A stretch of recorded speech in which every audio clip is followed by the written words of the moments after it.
Hello and welcome to another fantastic episode of the Fantastic Mr. Podcast. I am Justin Strange here in my new office at my new home that I bought with this new internet. Pretty excited and not running off a hotspot anymore. This is going to be awesome. I'm also here with my good buddy Zach and just okay Jake. Oof. Hello. Owie. And today we're going to actually talk about the differences between virtual production versus green screen, kind of like the pros and cons of both, kind of what goes into making them and all that good stuff. So sit back, relax, and let's get to it.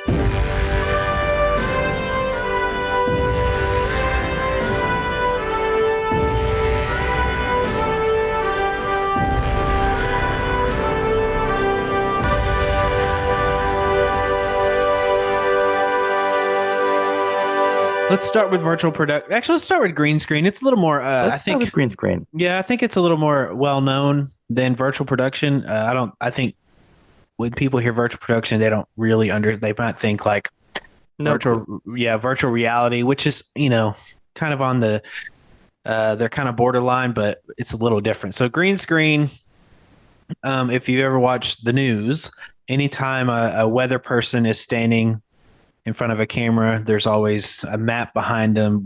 They're standing in front of what's called a green screen, or sometimes blue, depending on, I don't know.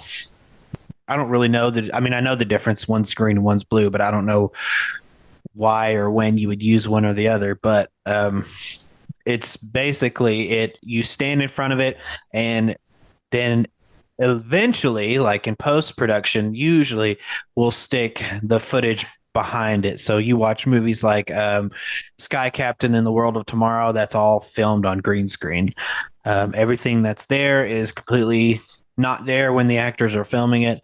They're all standing in front of green screen the entire time and having to act with nothing behind them. And then you have movies like The Jungle Book, the live action version was filmed in front of a green screen, most green screen. Just quick question: what is the first movie you can remember being shot in front of a green screen, Zach? Or a blue screen? It doesn't matter. Just one of those keyed out screens.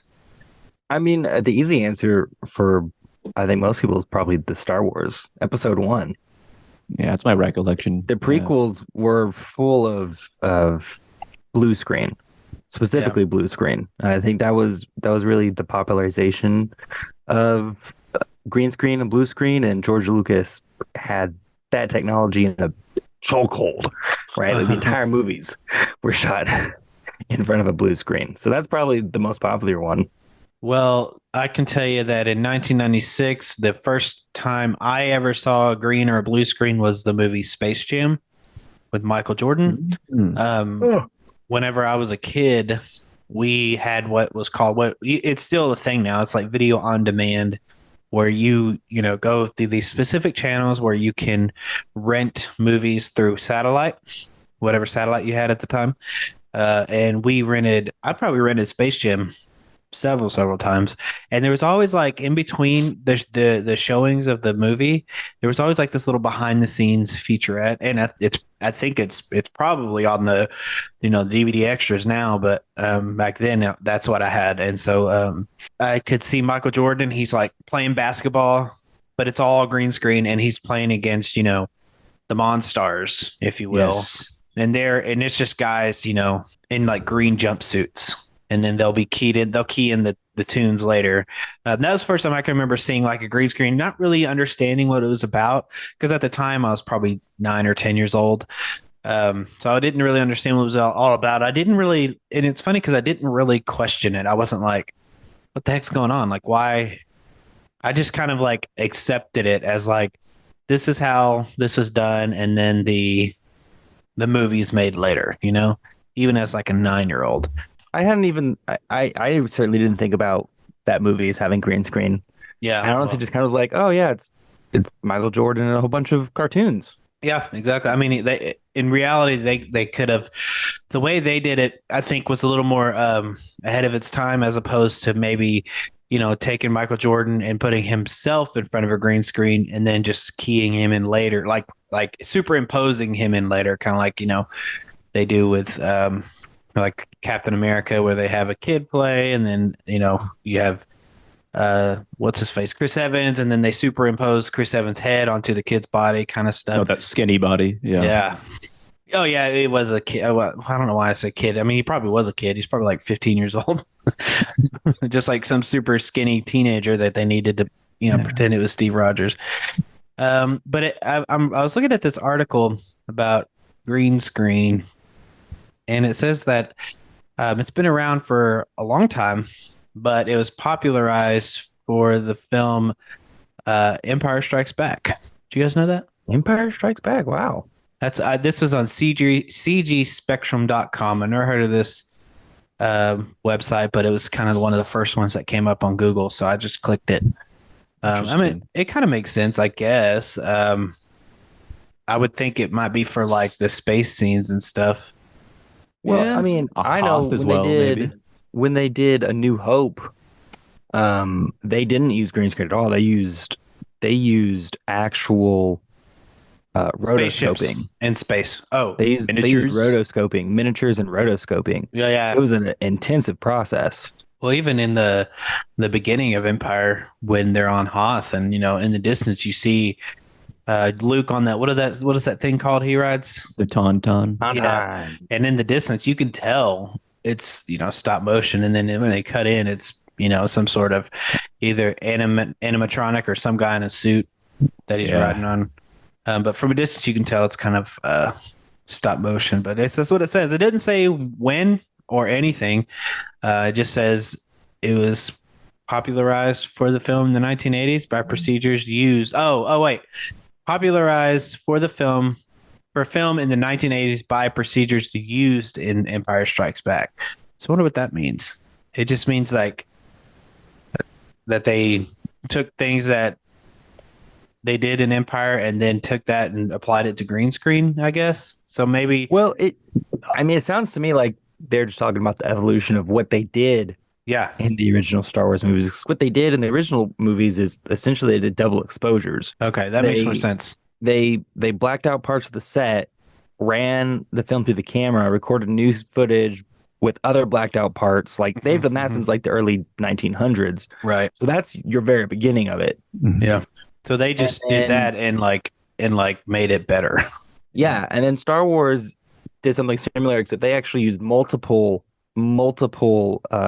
film strips, and then so they essentially shot one and then used the negative over like another one, and they cut it out, and it was like a really complex process. So yeah, I think that's just saying the process evolved. Mm-hmm. Yeah, in all three movies, they really took advantage of matte paintings as backdrops. For example, on Hoth, I kind of figured it looking at the movie, especially in HD quality now with all the special editions and touching up, it looks like it's a painting, with the animatronic animated models of the AT-ATs and the ships, the snow speeders flying around. But it's done very well in Return of the Jedi, when the Emperor arrives and Vader is waiting for him.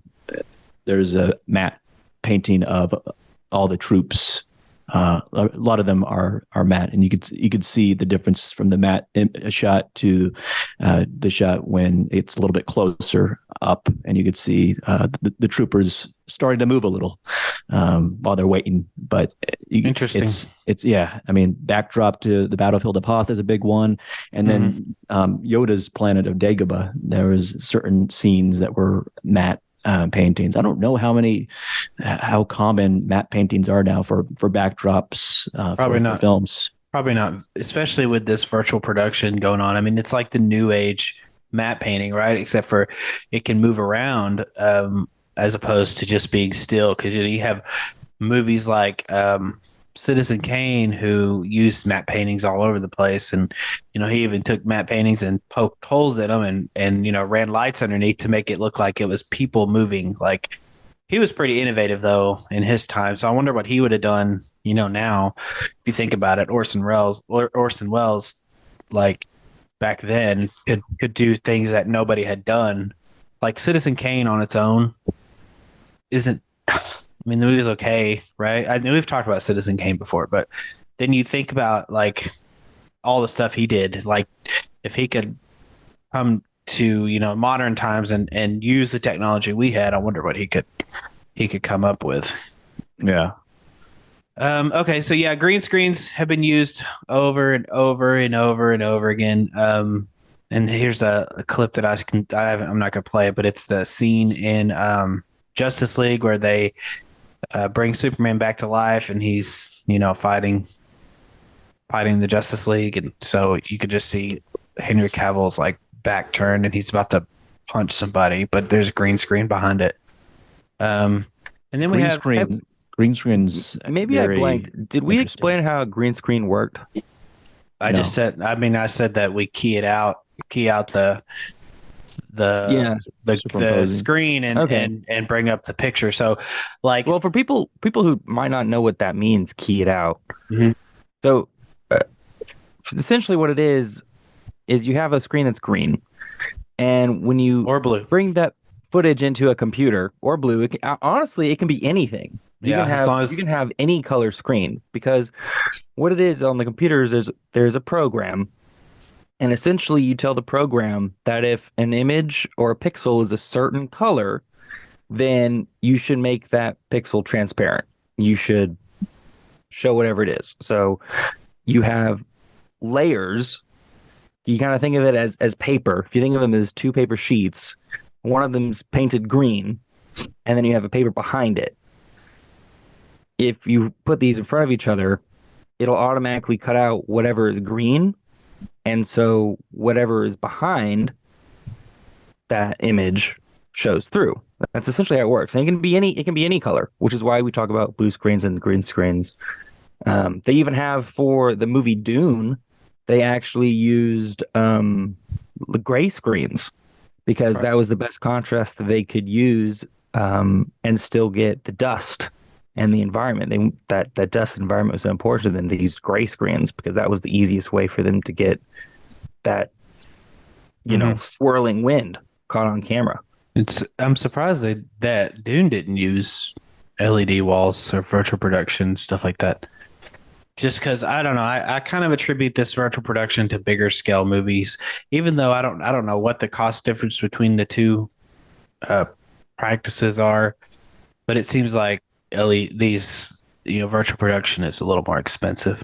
Green screen is definitely more budget friendly, although technology is getting to the point where it has become more budget friendly.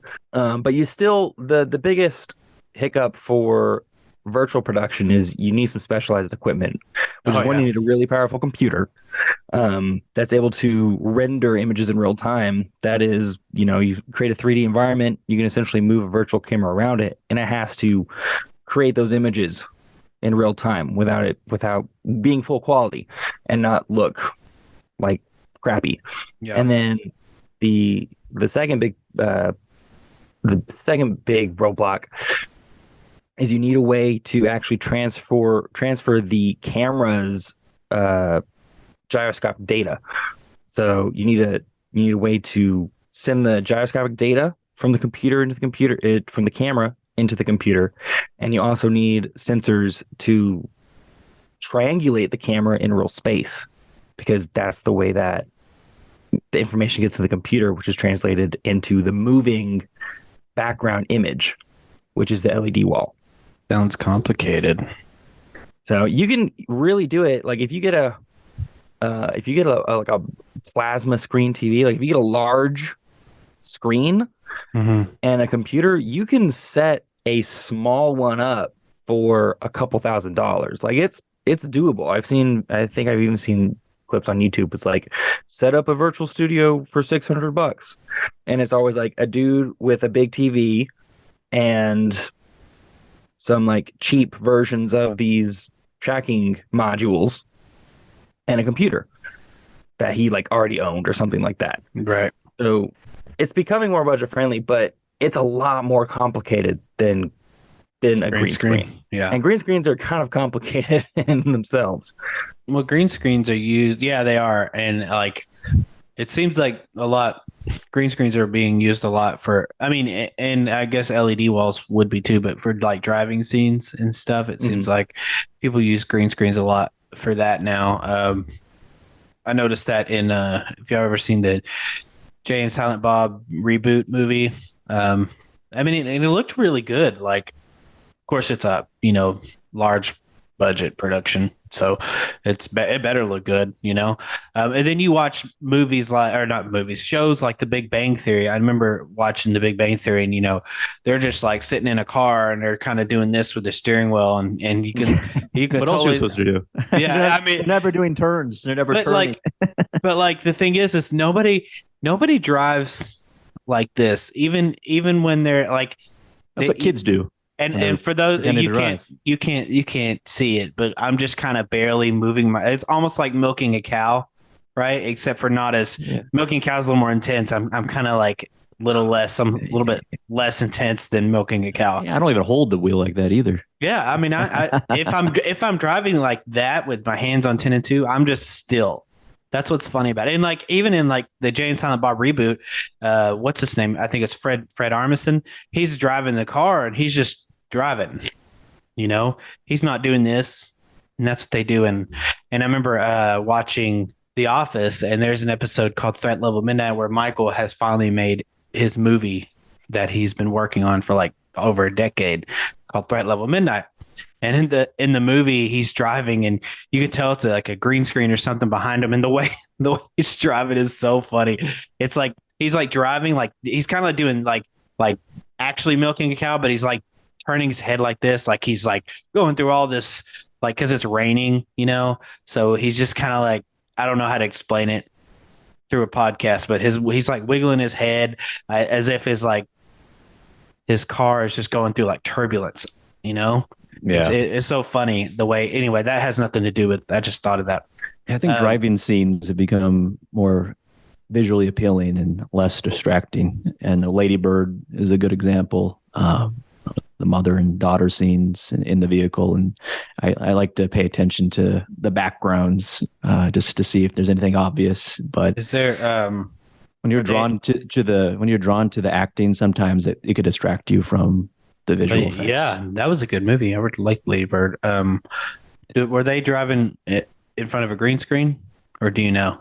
I don't know for sure, but whatever it was, it looked good, pretty convincing. Yeah. But there's certain examples, even in the MCU, where certain shots of green screen look quite obvious. Like, I forgot which movie was it where Tony Stark and Tom and Peter Parker are like, oh my God, sorry. There's like a bunch of, I don't know. It's like, I don't know. Is it dawn or about to be dusk? I don't know. But it's something obvious. Looked with the building, the backdrop. It was like, wow, that's totally a green screen. Lord of the Rings does a great job of blending green screen, but not lingering on shots too long. They like to mix practical effect sets in as well. And that's a trilogy that stood the test of time, that has aged very well.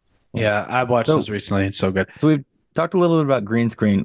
We should explain what the virtual production is. Okay, but real quick, I just want to mention Deadpool, the original Deadpool, and probably the sequel, is like 80% green screen as well. So like even like the first scene where he's fighting inside the SUV, like if you ever watched behind the scenes, he's just fighting inside of a car, and there's a green screen behind him. And even like there's a lot of special effects in that movie. Oh my goodness. I remember they released that car scene years and years before the movie released. They released, I'm putting they in quotations. Ryan Reynolds released. Yeah, somebody. That was like a good 5 to 6 years before the movie came out, and it was. Well, it took like 10. Not touched on, needed touch ups, obviously, but it looked fantastic. Yeah, an actual movie. Okay, we'll move on to. Do you want to talk about the virtual production, Jake? Or you want me to? What is virtual production? I can talk about it. Okay, go for it. So virtual production that's actually one of the things that I'm trying to set up at the studio I work for right now.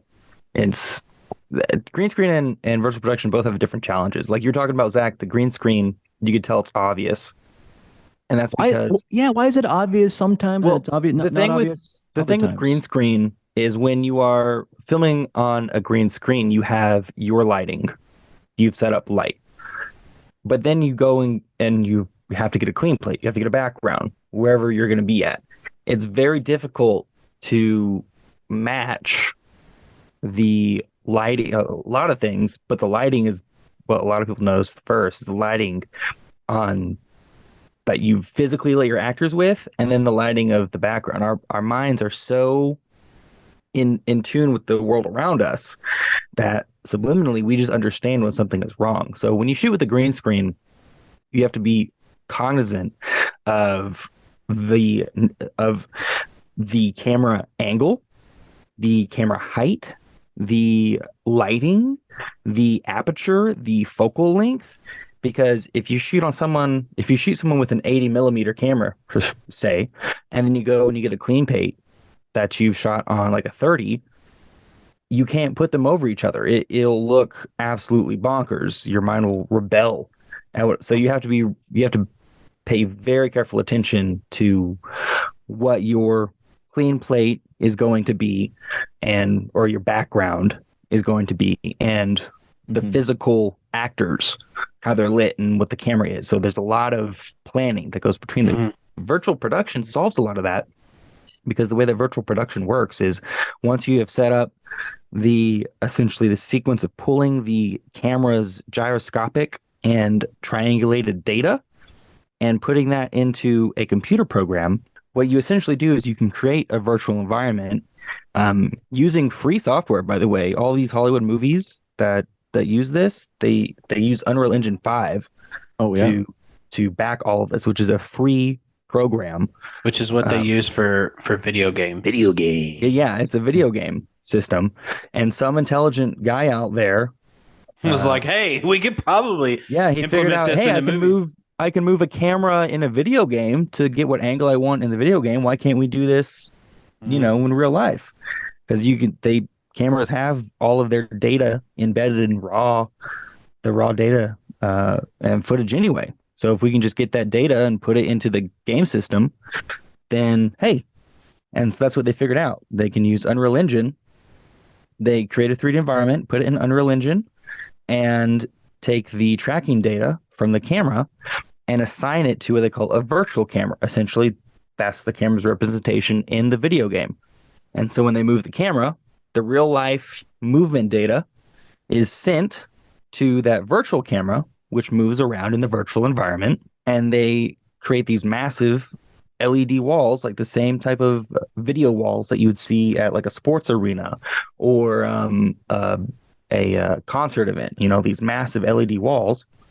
And they use that essentially as a giant computer screen with the virtual environment behind it. So when they move the camera in real life, the virtual environment on the screens move, and you get an accurate representation of the camera movement in correlation with the real life person standing in front of it. So they get to interact. They don't have to worry about lighting the person correctly anymore. A lot of times, because they make these giant domes, and so the 3D environment that they've set this person in does the lighting for them. They don't have to worry about the focal length or getting a clean plate, because the focal length is all coming in through one camera. The camera will put the screen out of focus.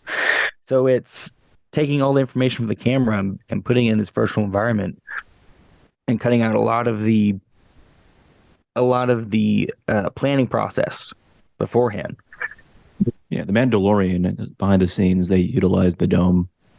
Yeah, for that show. That was the first time I learned about virtual production and on that front. That's another plus that the virtual production has, is because it's using a real screen and real kind of like dynamic environment. You can use reflective objects and clear objects and objects that you normally would shy away from when using a green screen. Because how do you deal with the reflections in a glass of water if it's in front of a green screen? Like, how do you reflect all of the changing, ripples that goes through it? Or if someone's wearing glasses are terrible in front of a green screen because it distorts, and you got to worry about that. With an LED wall, it reflects, and so they don't have to worry about it. And actors don't have to use. Well, they use less of their imagination when it comes Well, to not just environments. Job is imagination. Yeah, not just actors, but DPs don't have to worry about what something might look like. In order to shoot it, they can just be like, oh, there it is. It's a giant screen, and so there's actually a new production role that has started to become popular in Hollywood, and that's the virtual production assistant. It's essentially someone who knows Unreal Engine inside out, and the DP can come up to him and say, "Oh, we're going to shoot this scene, at 6 o'clock. It's going to be in the afternoon, and then we're going to have the scene at the same location in the morning. We're going to do an interior, we're going to do an exterior, we're going to do a day, we're going to do a night, we're going to do a time lapse." And the virtual production artist can move a virtual light. They can set the time of day. They can move the 3D assets. And they go, "Oh, I don't want this, outhouse in the background over here. I want it a little further to the left." And they can do that. And they can do that in real time. And the DP can sit up with a real camera, with a real lens, look through it, compose their shot in real life. And then when they move the camera, the background moves dynamically. And so you get accurate parallax. Yeah, it's pretty dope. Like it's kind of complicated when you explain it, not because it's you, but just because you're a person and I can't see it. But one of my friends who I went to college with sent a link to me and some of my other friends, and that's the link I sent you guys earlier to kind of explain it on. I was like, this is pretty cool. Like I kind of knew about it because I know that I think it was when I would go to the movies, I would see these little either the movies or just like on YouTube. I can't remember, but I would see like these little commercials for Ant-Man and the Wasp and Quantumania, and they used the LED walls, and that was the first I had heard of it. Like I didn't know that's what was going on in Hollywood. I just assumed it was all green screen, because that's what I'm used to is just green screen stuff. But then I saw that, and when she sent that, I watched about the first 5 minutes of it or something. It was about 15 minutes long, and just that I was like this is something we need to talk about because it's you got to think about like all the construction that goes into that. These you like we worked or no, I worked at Channel 4 and Channel 16, and we had these giant screens, and it was like. I think one of them we called it the North 9, I think, because it was the north of the studio and it had 9 monitors that were connected. And I thought that was like impressive. And then I see these LED walls and I'm like, that would look cool in my bedroom, It's like it's kind of like, have you ever seen the movie Smart House? No. Yeah. Okay, it's a new Disney original movie, and it's not really the same concept, but there's a feature the house has that can turn the wall into like this, setting. And it's kind of like, it reminds me of these LED walls where it's like a virtual cube. I mean, seriously. And it's more of a dome. But Zach, dome. Well, I'm talking about your room. Yeah. I mean, on the ceiling too. Yeah. Why not? I mean, it'd be pretty cool to see.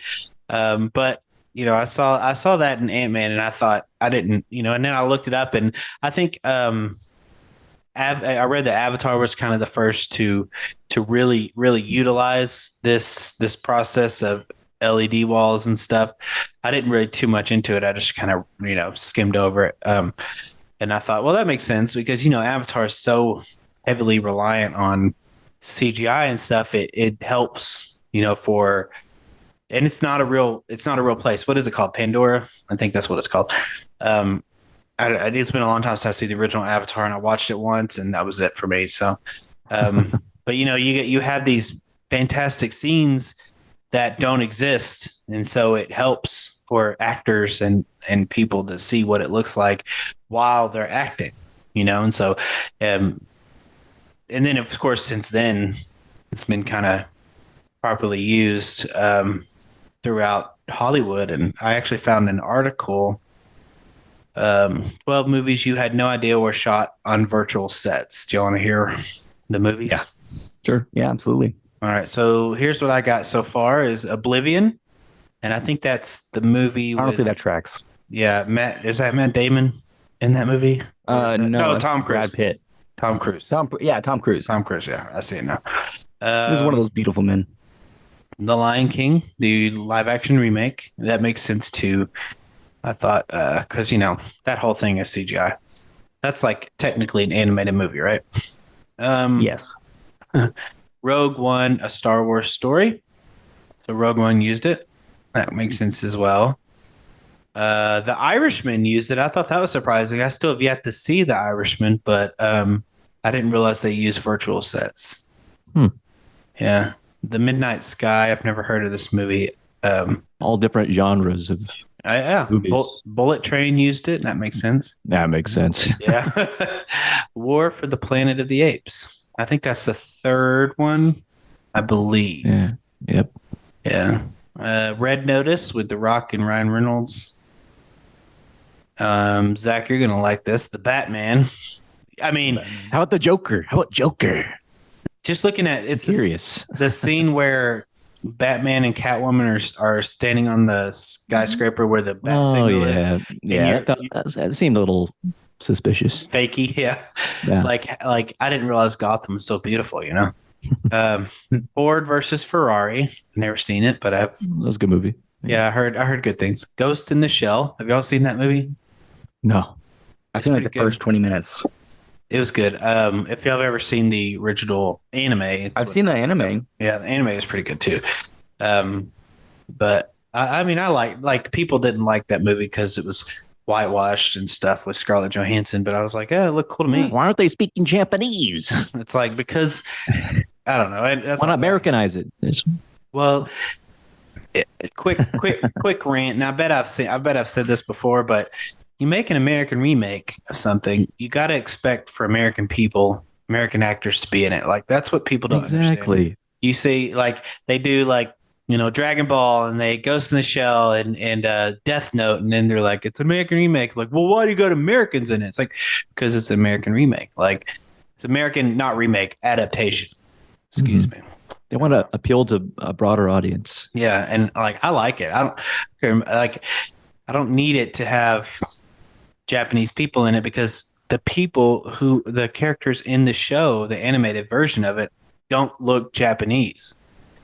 Yeah, a lot of anime characters don't look. You don't know what they are.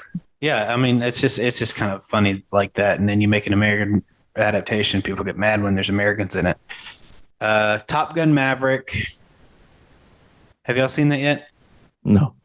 Oh my god, that movie's so good. I watched the first Top Gun in preparation of it, and this might be a controversial take. No, dude, it's not good. No, it's not. It's not a good movie. All my dad, all my uncles, all of them like, oh, Top Gun, oh, it's so good. Oh, I'm like, this is mediocre. Let me just say that I watched mediocre in terms of what? Visuals? Everything. Well, it's not that good a movie. It's the lead character, Tom Cruise. His character doesn't change or grow at all. He's a Mary Sue. He gets everything given to him. He doesn't do anything. Yeah. Like he's an asshole and he still gets the girl. Yeah. It's stupid. Well, it fits for that time period whenever it came out. Maybe. Here's the thing, and I agree with you, Jake. Like it's a boomer movie. I watched it and I was like, oh, this is Top Gun, like weird. Yeah, and you hear all these great things, and it's like, eh. Well, we watched it in preparation for Top Gun Maverick, and when very first time I watched it, I was like, okay, that was just okay.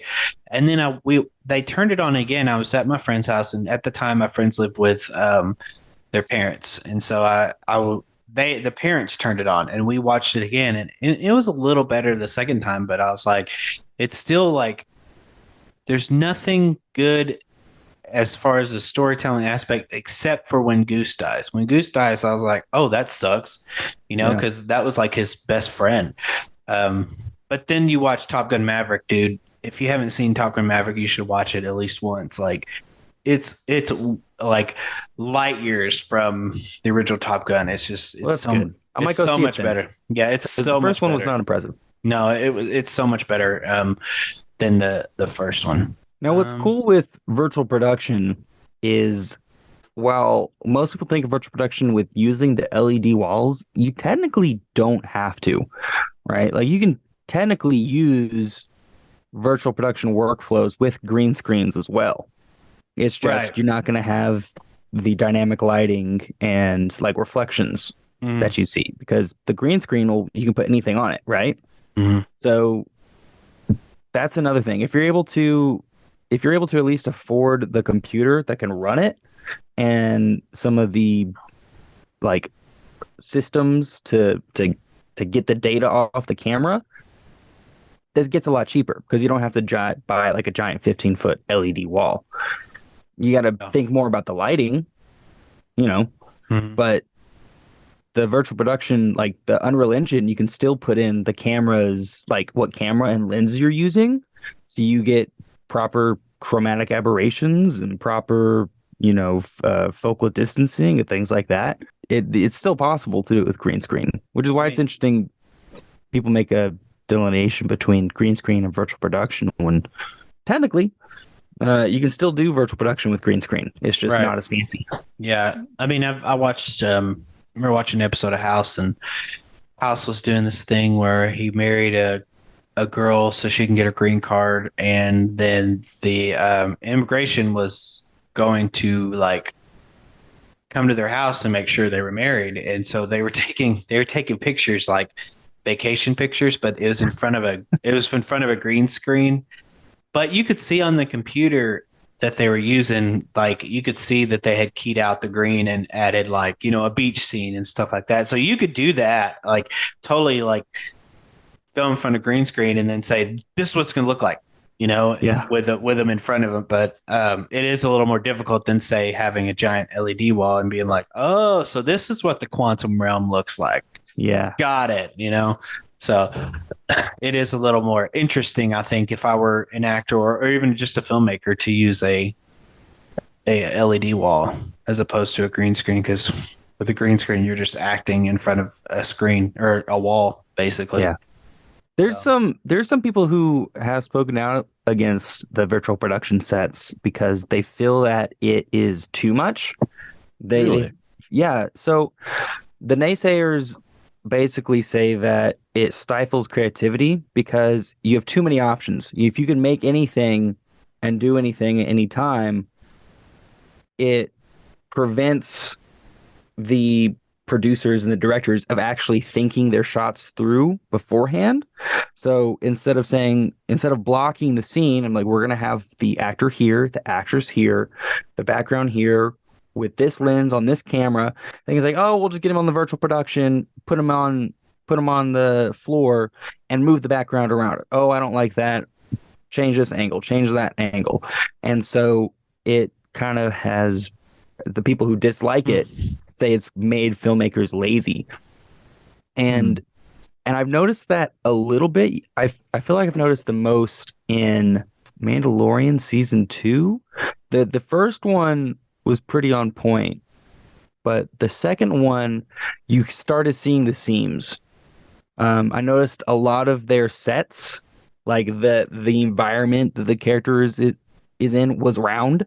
Like they were in like round bars, round, quarries, round this, round that, because they were shooting in a dome, and they didn't have the creativity to think beyond that. They just used the dome that they were in, and so you really started seeing the seams of like, oh, that's where the end of the set is, and that's where the virtual production begins. Interesting. I guess it does. It can take away some of the blocking and stuff like that. I could totally see both sides. It makes it easier though, and I bet it makes the filmmaking process a little quicker.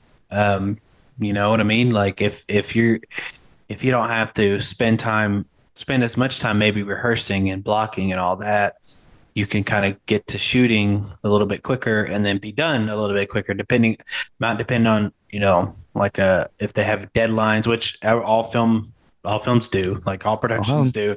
And so it's like if they want to make the deadline or if they don't want to go over budget and stuff like that, I could totally see using an LED wall. But if it's like an indie film, clearly, you might not use an LED wall.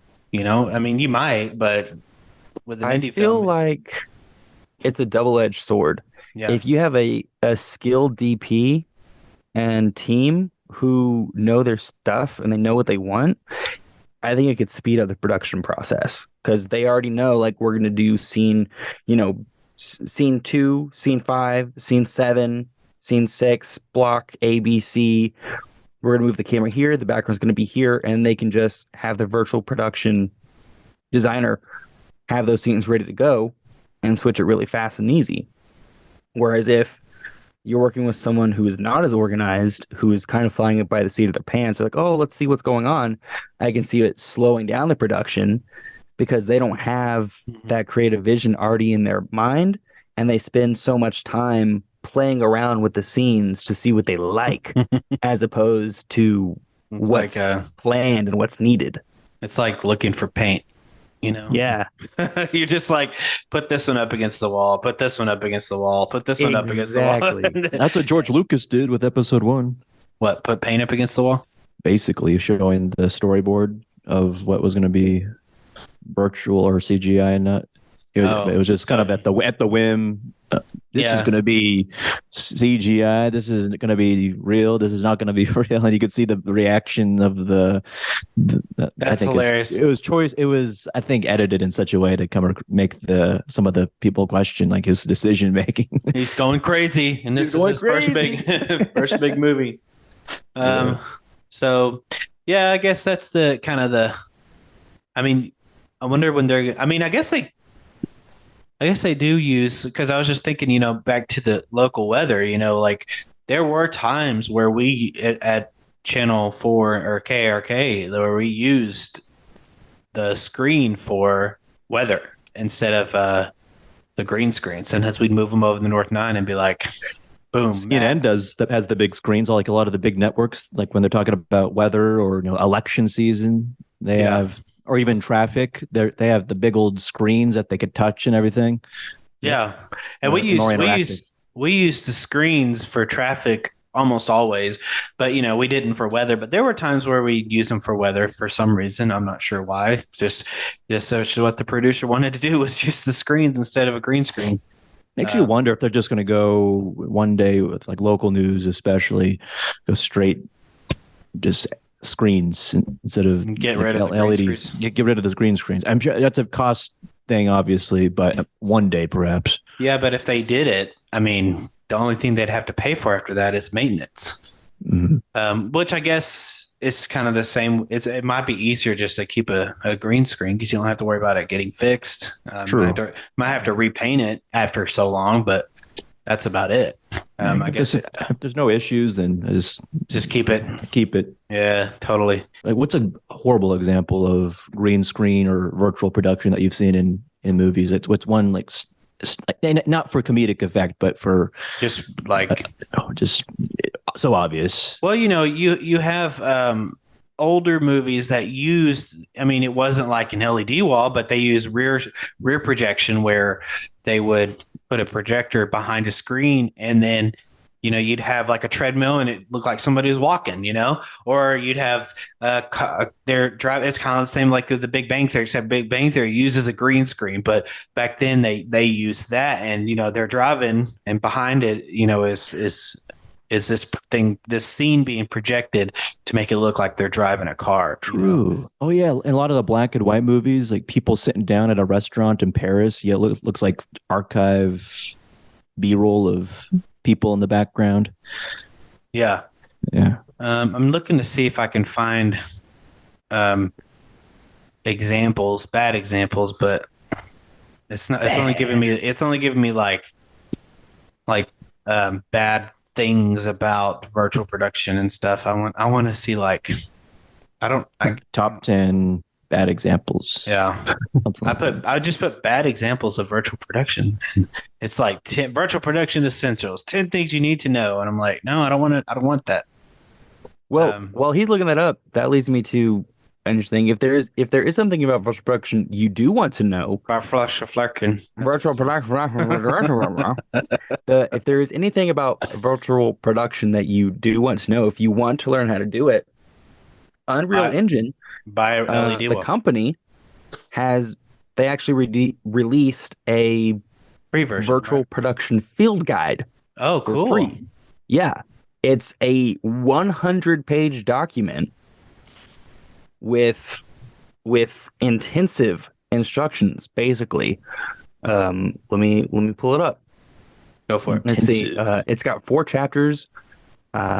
Introduction, virtual production in detail, the production in action. So that's like the benefits, the features, how the production pipeline. So that's another big difference between the traditional production and a virtual production. Is the VFX portion of the production is flipped. So in a traditional production, you've got the story, the writer comes in, then you've got like preparation, art, locations, construction.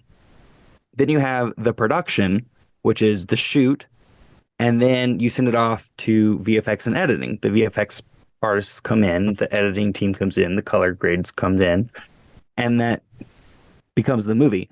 Whereas virtual production, it switched because you have to involve the art department and the VFX artists at the very beginning if you want to use them. So you have the story, but then you have to get the VFX artists, the art department, and the studio all together at the same time to create and review the virtual production sets. And once you build that, then it goes to production with the director of photography, and post-production is the edit. Unreal Engine. So, yeah. It's open software and Unreal decent Engine, computer. It is free, open software, free 100% for filmmakers. It's free 100% for video game designers as well. The only caveat for video games is they take a 5% a 5% take of your profits if you sell more than $1 million. If you make $1 million of profit, they take 5% of your profits from that. So they're a really cool company. Mm-hmm. Yeah, I've seen some cool fan-made projects using Unreal Engine, like Legend. I actually just watched it right before we started. Was Legend of Zelda: Ocarina of Time, where someone went in and just kind of did the whole thing in Unreal Engine. And I'm like, photorealistic. Man, it looks let me great. tell you, with the latest update of Unreal Engine 5, I think it's 5.2. Both video games, but film. The film production is going to be indistinguishable from real life. There is a game trailer that came out recently for a video game called Unrecord. It's a first-person shooter game. It legitimately looks like real life. Oh, I think I know what you're talking about. I could not tell that it was fake. So it's to be a VR game, right? It's not a VR game. No. I mean, the movements look like VR. It's set up as if it's a police body cam, and the camera like the video game camera reacts to the changing light. Like if you go from a dark room to a light room, it overexposes for a second. The fidelity of the environment just looks real. And so I can imagine once that becomes, commonplace for film, you're going to be able to have a virtual production set that, especially once it's bokeh out from the camera, it will be indistinguishable from real life. Yeah, I'm looking at the gameplay now. I thought it was an airsoft video when I first watched it. It looks good. Yeah, it looks like a body cam perspective with the jarring, more realistic movements. It doesn't seem like a typical first-person shooter game where movements are stiff. It's a little too clear to be body cam, but I get the concept. Like you watch a body cam even nowadays, like it's not that clear, But like body cam in terms you guys of physical movements. But you guys can. I know what you meant. That looks like it looks real real. life. Yeah, it does look like real life. It looks really good. Well, there are some parts where I'm like, okay, that's not real, but I mean, you can tell like textures, the person's movement. Like, there's some spots when he runs upstairs. But if you're using that as a virtual production set as a background, the person moving the camera is going to be a real person. there's not going to be anything to give it away. When does this come out? That I don't know. What? You mean I'm just kidding. Who knows? You need a big rig for that. I'm using it as an example, the fact that the 3D graphics have become essentially indistinguishable from real life, which is going to be completely game-changing for both video games, but especially virtual production. I saw this. Why don't you just create a movie like looking as good as that? Well, like, there was a movie called Hardcore Henry that was all first person. I wonder if they used like what I never looked at behind the scenes, but have y'all seen that movie Hardcore Henry? Oh yeah. No. Yeah, and it's all first person, the whole thing, and I'm wondering if they used some sort of engine like this or what. Did Hardcore Henry use that? No. Hardcore Henry had about 10 different cameramen all wearing a custom-made helmet with cameras on it. Probably like stuntmen and stuff. Yeah, like not little GoPros either, like full-on like Canon DSLR sized cameras in front of their faces. Wow. This is crazy. I was still looking at this trailer. Yeah, it looked like I ran across this meme and it made me think of when I was a kid, and it was like it was a picture of Stone Cold Steve Austin in like a wrestling picture, but it was an N64. So it was from N64, and it said something like, back when when we would say stuff like these graphics are so realistic. And that was the Nintendo 64. And, now we look at it and it's like completely blocky and polygons and blah, blah, blah, blah, blah. And it just looks horrible. But, back then we didn't know any better. We didn't know where the future was heading as far as graphics go. So at the time, they looked as realistic as they could. So we just we just thought they looked realistic. But now we look back and it's just like, it's like a polygonal body, but then they stuck Stone Cold's, picture on it or something. It's very, very like clear. The one thing I notice is it's very like, it's just like, if they do it right, it's indistinguishable from real life. It's very, very cool. And I can kind of see where, like you said, Jake, the naysayers, where it kind of makes filmmakers a little more lazier, but look at the thing that's better and faster and cheaper and blah, blah, blah, blah, blah. And that's what we use it. George Lucas helped popularize green screen and this type of technology. And now we're adapting to other forms of this, and it's going to become the norm. Yeah. What's the next big revolutionary tech when it comes to movie making, would you say? The other day, it's my brother's birthday, and so we went over to my niece's house, and her husband had this really cool drone that you wear goggles with. It was so dope. Like, you were up there in the sky with the drone.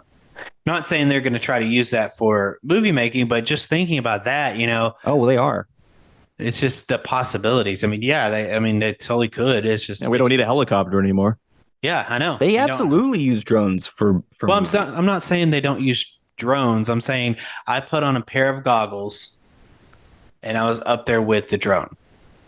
You know what I mean? Instead of looking through it on my phone, it was a really cool piece of tech. So, just what do they think of next? I guess is what I'm saying. It's like you said, they don't use helicopters anymore, even for the news. The news, I remember going to football games when I was a kid and helicopters would fly over because they were trying to get shots of the game. And now they take a drone out there and they'll shoot if they want to get a shot up in the air. They have choppers in San Antonio still. Really? Yeah, to get to places quicker. Yeah. Okay. Oh, I guess that makes sense. They actually stations share the chopper.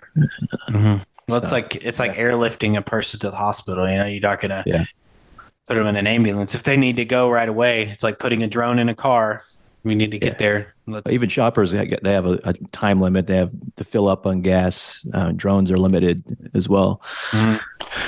I feel like the next steps for something like this is not necessarily technology, like equipment based, but more of the production flows. But with how interconnected our internet access is, I imagine there's going to be a lot more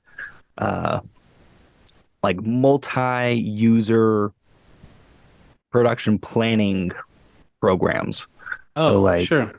so kind of like Google Docs or Google Sheets, you can get a whole bunch of people on it and edit at the same time. There stuff like that's already out. So like Frame.io Mm. from Adobe, DaVinci Resolve just came out with their version of it.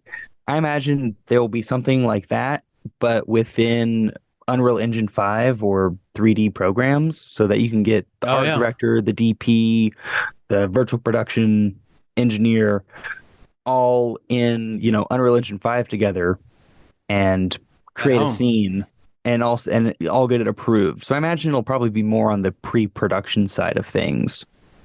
Well, it might be think possible I think eventually. with pandemic they'd be doing that already. Well, I think I read somewhere that I said something about the pandemic and how, oh yeah, virtual production took off during the pandemic and expanded possibilities for teams in media and entertainment, and saving them time and money in post production.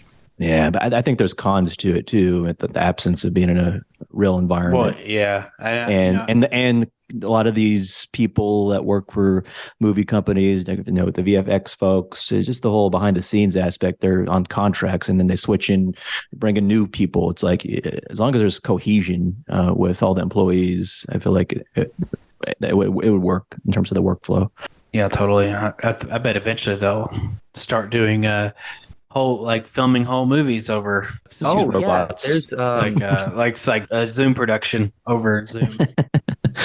You just need the actors present physically. Yeah. Yeah, that's all. And then your director can be on the computer. well, yeah, there's this guy, this channel, Oh yeah, I mean, I guess it's kind of like Ian. automatic cameras. Yeah, there's this guy, in Hubert. So talking about just indie productions, one man crews. I think technology like this will absolutely make that possible, and we're already seeing that in some cases. There's a guy in Hubert who's made these short films entirely by himself. It's like him, his wife, like one or two actors that he's hired, but he does everything. He does the video, the audio, the editing, the graphics, and it's like these like post-apocalyptic cyberpunk, kind of like Blade Runner, but more hectic, right? And he does it all by himself.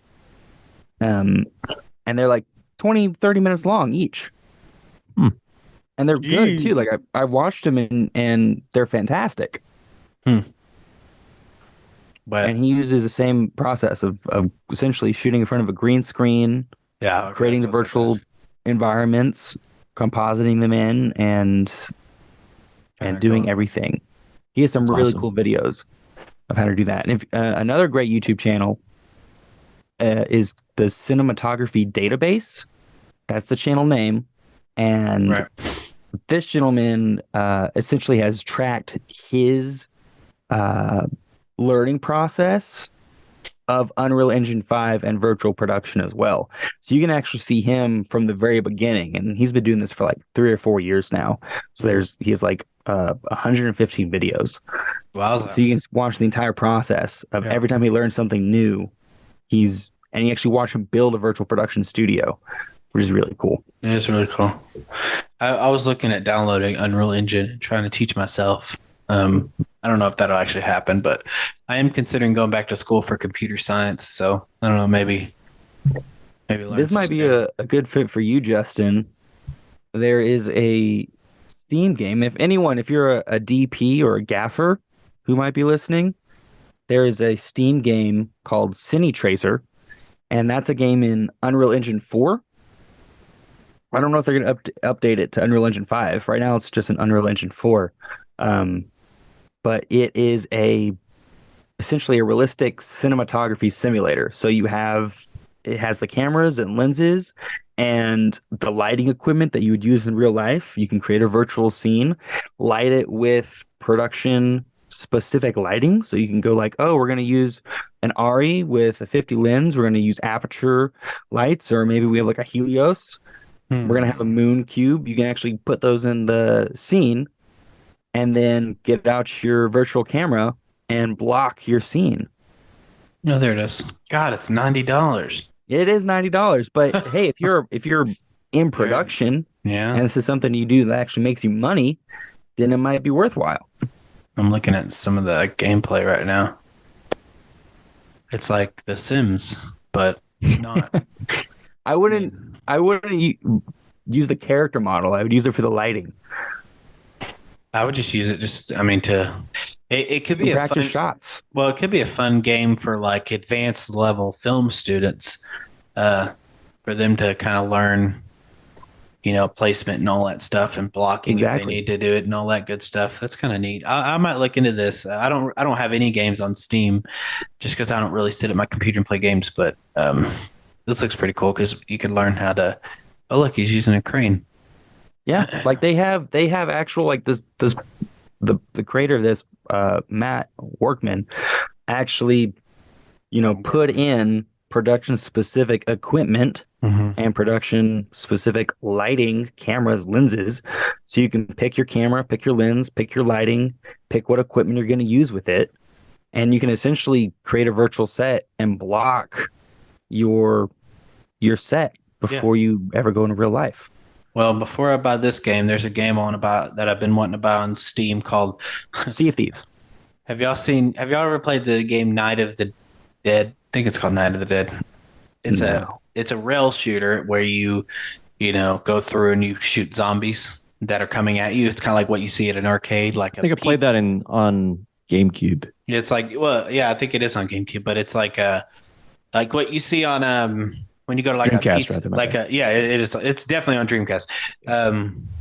When you go to like a pizza arcade or a movie arcade, and they always have those shooter arcade games where you hold the gun and you shoot, and it's just moving for you. That's a rail shooter, but they have another game that's in the same universe, if you will, called Typing of the Dead, where you instead of guns you type words that are over their heads, and that's how it kills them. And every time you every time you hit a key, it shows like a gunshot. So if you're typing a word and you're like, it's like a 10-letter word, you're like, and you see gunshots go as every time you type. It's really cool. And I've always wanted, and like, I know this is totally off topic, but for the Dreamcast, which is what it came out on, it came with its own like keyboard. I wanted it so bad, but now it's so freaking expensive. Anyway, sorry, but once I get that, I'll look into this Cine Tracer. No, I'll probably look into this first. Actually, it looks pretty cool. Okay. I think just figure out the YouTube page that I just told you, the cinematography database. Yeah, I think is the same guy who created Cine Tracer. The Cine Tracer. Ooh, Matt Workman.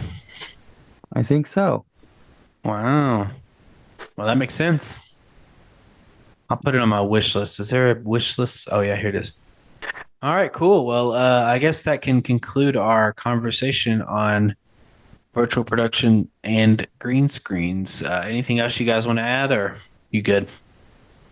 I think it's exciting. Like we said before, I think depending on who uses it, it could either be a hindrance or it could be an asset.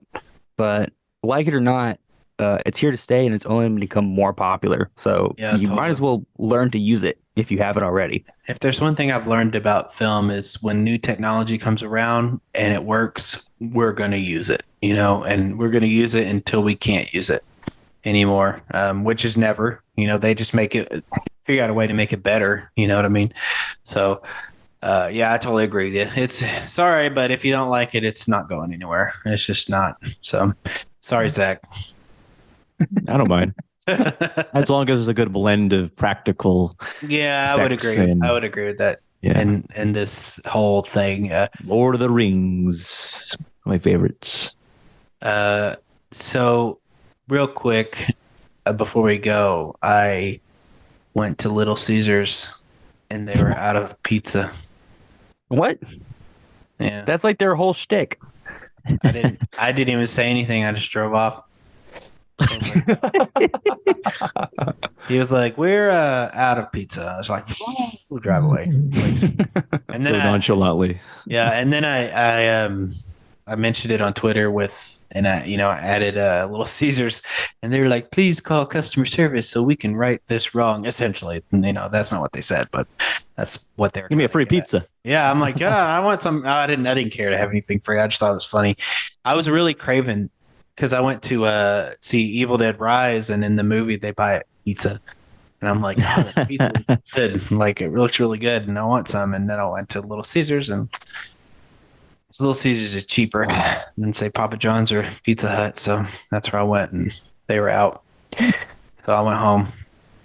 Anyway, excellent. The Flash trailer, lots of green screen and other forms of fake CGI. backgrounds. Yeah, wouldn't be surprised they use some of those LED walls we've been talking about.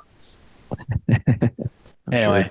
All right. Well, thanks for listening to us talk about boring stuff that we like and many people do. I don't know. They probably do if they're listening to us, right? We have a niche audience. Yeah. We'll listen. Thank you for listening to us sound or act like we know what we're talking about. Check us out on Apple Podcasts, Google Podcasts, Amazon Music, YouTube, and Spotify. Check us out, our other episodes. And if you have any ideas for episodes that you'd like us to talk about, then please hit us up. If you have any movies you want us to watch, please hit us up. You can also check us out on any social media, Facebook, Twitter, Instagram, Fantastic Mr. Podcast. So with that, we're going to say goodbye. And we will see you next time. Right, guys? Absolutely. Have a fantastic day. Have a fantastic day. Or evening. Bye.